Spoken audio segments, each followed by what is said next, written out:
What is up, everyone? Welcome to the channel. If you're new, be sure to hit that subscribe button. So right now I'm about to get into this angry cop decides to arrest pregnant teacher video presented by Audit the Audit. So let's get to it.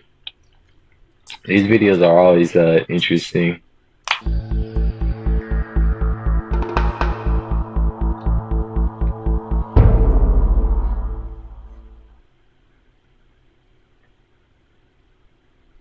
Welcome to Audit the Audit, where we sort out the who and what and the right and wrong of police interactions. This episode covers cash bond, Texas traffic laws, and the Fourth Amendment, and is brought to us by the Civil Rights Lawyers channel. Be sure to check out the description below and give them the credit that they deserve.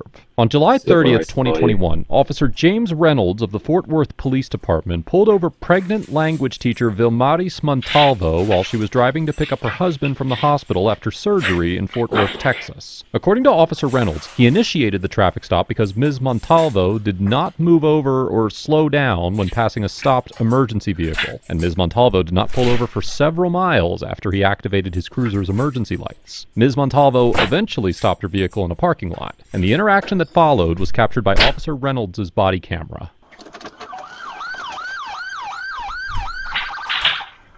Get out of the car, ma'am. You're under arrest. Redacted. Why was it redacted? And don't make me pull you out. What's wrong? Transmitter back. Please let me call my husband. Get in the car. He's in the hospital waiting for me. Oh my gosh, please help me. Let's order pizza. And that right there is probably why she didn't pull over, because she was on her way to the hospital. Are you talking about don't make me pull you out? You don't see that she's pregnant? If you would have pulled her out and she got hurt or the baby got hurt, boy, that lawsuit would have been something serious. Get in the car, ma'am. I got 5226 coming. She's under arrest. Going to jail on a cash bond for failing to vacate the lane closest to an emergency vehicle and for failing to yield to an emergency vehicle. After handcuffing Ms. Montalvo and placing her in the back of his vehicle, Officer Reynolds states that Ms. Montalvo is going to jail on a cash bond. According to Article 17.01 of the Texas Code of Criminal Procedure, quote, bail is the security given by the accused that he will appear and answer before the proper court the accusation brought against him, and includes a bail bond or a personal bond. A bail bond is when a bail bond company pays the defendant's bail in exchange for a fee, typically 10% of the total bond amount. If the defendant appears in court as required, the bail is refunded to the bond company, but the 10% fee is retained. If the defendant fails to appear in court and the bail is forfeited, the defendant or the person who obtained the bond is responsible for repaying the entire amount to the bail bond company. Generally, Article 17.028 of the Texas Code of Criminal Procedure requires that, quote, without unnecessary delay, but not later than 48 hours after a defendant is arrested, a magistrate shall order, after individualized consideration of all circumstances, that the defendant be granted personal bond with or without conditions, granted surety or cash bond with or without conditions, or denied bail in accordance with the Texas Constitution and other law. However, Article 14.06 clarifies that, quote, a peace officer who is charging a person with committing an offense that is a Class C misdemeanor may, instead of taking the person before a magistrate, issue a citation. And Article 17.20 states that, quote, in cases of misdemeanor, the sheriff or other peace officer may, where the officer has a defendant in custody, take the defendant's bail. As we will discuss later in this episode, both of the traffic offenses that Officer Reynolds has accused Ms. Montalvo of committing are Class C misdemeanors punishable by a fine only. So it is possible that a court would conclude that Officer Reynolds would be within his discretion to require cash bond. So says it'll be a misdemeanor which will only require a fine. So would that mean that he falsely imprisoned her? However, Section 543.003 of the Texas Transportation Code states that, quote, an officer who arrests a person for a violation of this subtitle punishable as a misdemeanor and who does not take the person before a magistrate shall issue a written notice to appear in court. And Section 543.005 states that, quote, to secure release, the person arrested must make a written promise to appear in court by signing the written notice prepared by the arresting officer. The officer shall then promptly release the person from custody. While the interplay between these statutes is complicated, so basically if he wrote a notice would gave have to her, a she wouldn't be arrested. argument that Officer Reynolds would either be required to take her in front of a magistrate or issue a written notice to appear in court and release her upon signing a promise to appear, and that he would not have the authority to unilaterally require her to pay cash bond in this situation. Ma'am, you want to leave your car here or you want me to impound it? Your incident has been updated. My husband is in the hospital having surgery. He's waiting for me. Ma'am, I understand. Why do you think it's okay for you to do what you did? Why do you think... I don't understand what I did. I've been behind you for 5 miles. I didn't realize you were following me. You are not believable. I'm on my way to look in the hospital to get my husband. Do you have a... Where's your driver's license? It's in my wallet. Is this your purse? No. Please, will you explain to me what's going on? Ma'am, I feel silly explaining to you what's going on. You're an adult and you have a driver's license. So you know that when a police car gets behind you, turns on the lights and turns on the siren, and I stay behind, stop. You asked me to explain, I'm doing that. When that happens, you are required to yield, to pull over and stop immediately, not 5 miles later. And there are consequences for our actions. When we do something good, we're rewarded. When we do something bad, there's a penalty. Your penalty today is, I'm going to put you in jail. And that's so that you don't think you can get away with this tomorrow. No. You're under arrest and you're going to jail. Please listen to me. What? Please listen to me. I realized right there in that light right there that I have police car behind me. That is not believable, ma'am. Officer Reynolds explains to Ms. Montalvo that he's going to put her in jail for failing to vacate the lane closest to an emergency vehicle and failing to yield to an emergency vehicle. According to the police report Officer Reynolds authored on this encounter, Ms. Montalvo allegedly, quote, failed to vacate the lane closest to an emergency vehicle and failed to slow to 20 miles per hour or more under the posted speed. The report also states that when Officer Reynolds initiated a traffic stop, Ms. Montalvo, quote, failed to yield for approximately 4.8 miles. Section 545.157 of the Texas Transportation Code requires that when approaching a stationary authorized emergency vehicle using visual signals, quote, an operator shall vacate the lane closest to the vehicle when driving on a highway with 2 or more lanes traveling in the direction of the vehicle, or slow to a speed not to exceed 20 miles per hour less than the posted speed limit when the posted speed limit is 25 miles per hour or more, or 5 miles per hour when the posted speed limit is less than 25 miles per hour. Additionally, Section 545.156 of the Texas Transportation Code states that, quote, on the immediate approach of a police vehicle lawfully using only an audible or visual signal, an operator shall yield the right-of-way, immediately drive to a position parallel to and as close as possible to the right-hand edge or curb of the roadway clear of any intersection, and stop and remain standing until the authorized emergency vehicle has passed. As mentioned earlier in this episode, both of these traffic offenses are misdemeanors that are only punishable by a fine of up to $200, according exactly. to So basically, he wasn't supposed to arrest her and send her to jail. He overstepped is basically what it sounds like they're saying. Which, judging from the video, the officer kind of seems very uptight. 542.401 of the Texas Transportation Code. Despite this, as we will discuss further in a moment, both Texas state law and the Supreme Court's interpretations of the Fourth Amendment unambiguously authorize Officer Reynolds to arrest Ms. Montalvo for either violation. You can call your husband, you can call, scoot in. You're still going to jail, and you can tell him where your car is. Where's your husband? In the hospital. Which one? She just told you where he was, and why would you ask her that when she's told you that 2 or 3 times? Can he drive? Medical city forward. Do you have family there that I can give this key to? It's only him. He can drive. He just had surgery. Okay. No, I don't care. It'll be good. I'm Captain Rody Torrance. This is an emergency. You're going to Fort Worth jail. Fort Worth where? Jail. And I'm not accusing you of running from me. You were not running from me. The reason I pulled you over in the first place, come on now, ma'am, was because you didn't move out of the left lane. There were 3 police cars stopped on the left shoulder. I swear, did you realize? I'm sorry. This is my first time. It's unbelievable. I don't believe it. Come on now, ma'am. Is he still going to have his surgery? He had surgery. He was discharged. Oh, okay. They were waiting for me. Okay. And it was in my lunch time. I'm a teacher. And what? I was during my lunch time. I'm a teacher, and I was going to pick him up. So I go to You have a degree, a college degree. Yes, sir. And you have a driver's license, because I've seen it. And you're telling me, just be honest with me for this long. Just be honest with me. You're telling me that you didn't know that I was behind you trying to make you stop until the red light before. I swear that was an accident or something. I didn't think it was me. Because come on, ma'am. I was so close to not bringing her in.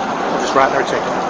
When Ms. Montalvo explains that she did not notice that Officer Reynolds was trying to stop her until the intersection before she pulled over, Officer Reynolds orders her to enter the jail and makes a comment to himself about how quote-unquote close he was to just writing her a ticket, implying that he's only arresting her because he does not believe her story. The Supreme Court determined in the 2001 case of Atwater versus City of Lago Vista that the Fourth Amendment does not prohibit an officer from making a warrantless arrest for misdemeanor offenses punishable only by fines, such as the ones in this situation, holding that, quote, if an officer has probable cause to believe that an individual has committed even a very minor criminal offense in his presence, he may, without violating the Fourth Amendment, arrest the offender. In this instance, Texas state law also explicitly authorizes Officer Reynolds to arrest Ms. Montalvo, as Section 543.001 of the Texas Transportation Code states that, quote, any peace officer may arrest without warrant a person found committing a violation of this subtitle. Although it is not applicable to this situation, it is also important to note that the Supreme Court decided in the 2008 case of Virginia versus Moore that officers do not violate the Fourth Amendment by making an arrest based on probable cause, even when the arrest is prohibited by state law. In this case, an individual was arrested for driving on a suspended license, despite the fact that Virginia state law required the officers to issue a summons instead of making an arrest. The court explained that, quote, in a long line of cases, we have said that when an officer has probable cause to believe a person committed even a minor crime in his presence, the arrest is constitutionally reasonable, and noted that in previous decisions, when a state chooses to protect privacy beyond the level that the Fourth Amendment requires, the court had, quote, treated additional protections exclusively as matters of state law, partially because, quote, linking Fourth Amendment protections to state law would cause them to vary from place to place and from time to time. The court ultimately concluded that, quote, warrantless arrests for crimes committed in the presence of an arresting officer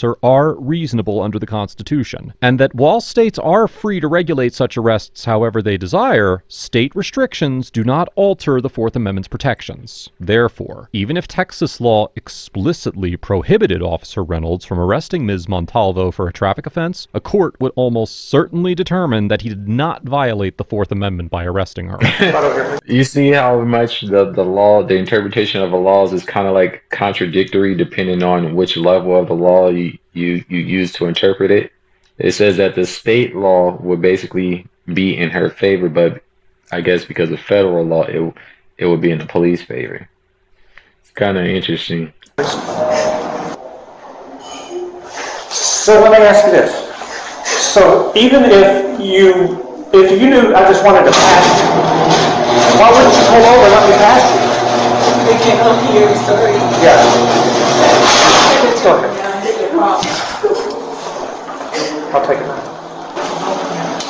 You're not coming in here? No. Can't come in. Don't take it. Man, listen, I'm going to write you a bunch of tickets, and I'm going to take you back. And I don't even know what to tell you. I would tell you how you should have behaved, but you know that. You know that you should have pulled over. There's nothing I can tell you that you don't know. You're just not being honest with me. Being honest, I swear to God. I mean, I'm a Christian believer. I'm not lying. Maybe I was so distracted I didn't realize. No. I realized on the light. Just stop. Just stop. It's the Planet Fitness. You can still join a gym in 2022. I mean, you could have wrote her those tickets at the place instead of bringing her all the way down to the station. I guess he did that to get her fingerprint or whatever. Come on out, ma'am. You're free to go. I wrote your ticket for not moving over. Officer Reynolds eventually issued a citation, charging Ms. Montalvo with failing to vacate the lane closest to an emergency vehicle and failing to yield the right-of-way to an emergency vehicle, both of which are misdemeanor offenses. The court records show that the failure to yield charge was dismissed prior to trial on June 16, 2022, and that Ms. Montalvo was granted a so-called deferred disposition, which allows the charge to be dismissed after the successful completion of a period of probation, for the charge of failing to vacate the lane closest to the emergency vehicle. After the incident, Ms. Montalvo filed a complaint with the Fort Worth Police Department, and after she received a letter clearing Officer Reynolds of any wrongdoing, she filed another complaint with the Office of Police Oversight Monitor. As a result of her complaints, the Fort Worth Police Department conducted an internal affairs investigation, which was monitored by the Oversight Monitor. As of July 2021, when this interaction occurred, Officer Reynolds had received 29 citizen complaints. While only 8 of these complaints were so-called substantiated, some of the unsubstantiated allegations determined that Officer Reynolds had behaved, quote, very unprofessional. I mean, you see it in his demeanor.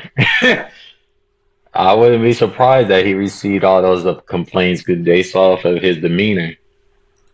As a result of the investigation's findings, Officer Reynolds was suspended for 7 days. Overall, Officer Reynolds gets a C- for unnecessarily arresting Ms. Montalvo. Yeah, that was like a waste of time. You could have, speaking to Ms. Montalvo, you could have rolled her tickets in your police vehicle instead of bringing her all the way down to the station and then driving her all the way back to where her car is.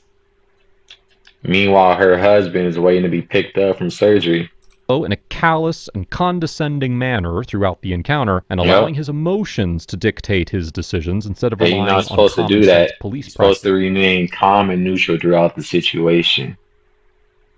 But I can see if you were being attacked or something like that, but you're supposed to remain calm and neutral throughout the situation and try to maintain a sense of order and decor. And he didn't do that.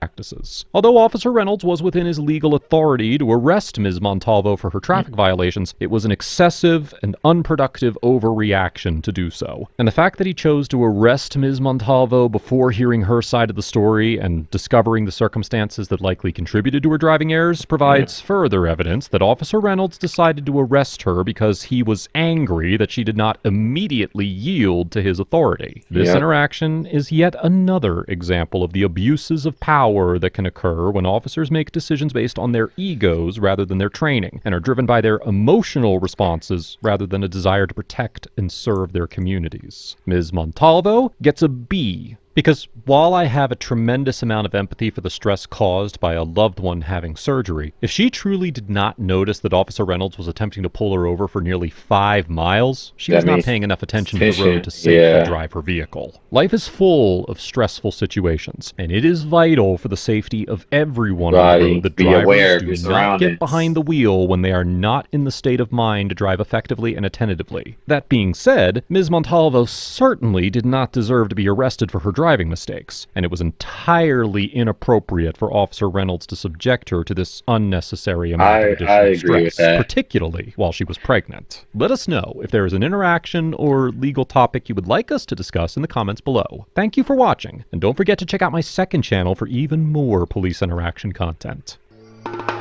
Yeah, it was a bit of an overreaction on his part.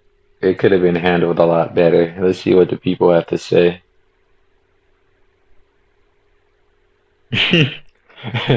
Thank you, officer, for protecting us from the evil pregnant lady going to pick her husband up from the hospital. You saved countless lives in your endeavor.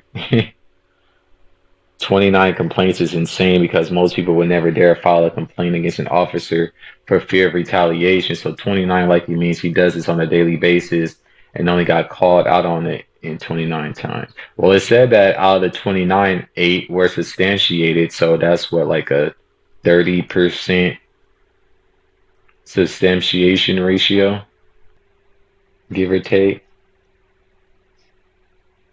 Probably like 30%. Can we stop calling these arrests and call them what they are? Abductions. When we do something bad, there's a penalty. Can you imagine how he treats his kid? Yelling orders at people like a lunatic and not responding when they ask something seems like a great way to protect the public. Yeah, well, it looks like a lot of the people in the comments is on the side of the woman, which, yeah, based off of his tone and demeanor, it made the situation worse. How is she supposed to call her husband and get him to pick her up when she stated numerous times that he was having surgery or in recovery?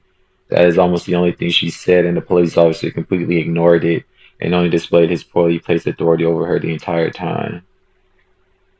Yeah. But guys, that's going to do it for my reaction. As always, I appreciate you all for tuning in. Before you go, be sure to drop a like and a comment below. Let me know what you guys thought about this interaction. Other than that, until the next one, peace. Visions in my head be like crazy, always crazy, crazy, crazy.